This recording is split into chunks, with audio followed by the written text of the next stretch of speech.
My name is Dr. Hartwell. I'd like to talk to you today about a serious condition known as aortic stenosis. Let's first take a look at the anatomy of the heart.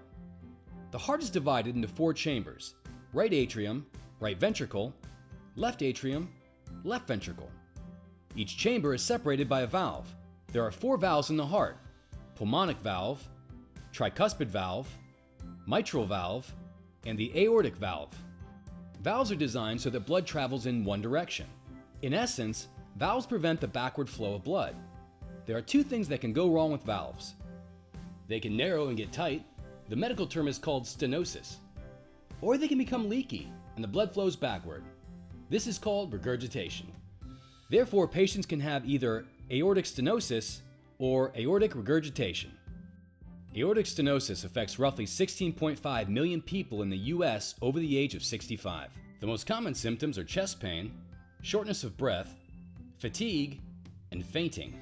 Aortic stenosis is a dangerous disease because we know that patients initially do well, but once they develop symptoms, they're at risk of sudden death. Here's another way to look at it. This figure shows your chance of surviving 5 years with advanced cancer. Now here's your chance of surviving with aortic stenosis. As you can see, if you have severe aortic stenosis and symptoms, your survival rate is worse than many advanced cancers.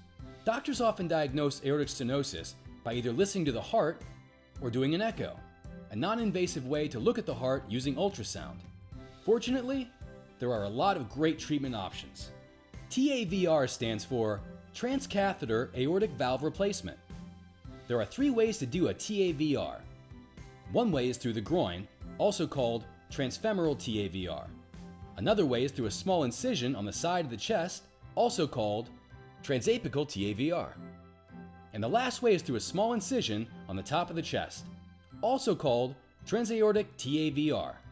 Transfemoral TAVR is the most common way. A small incision is made in the groin to access the femoral artery.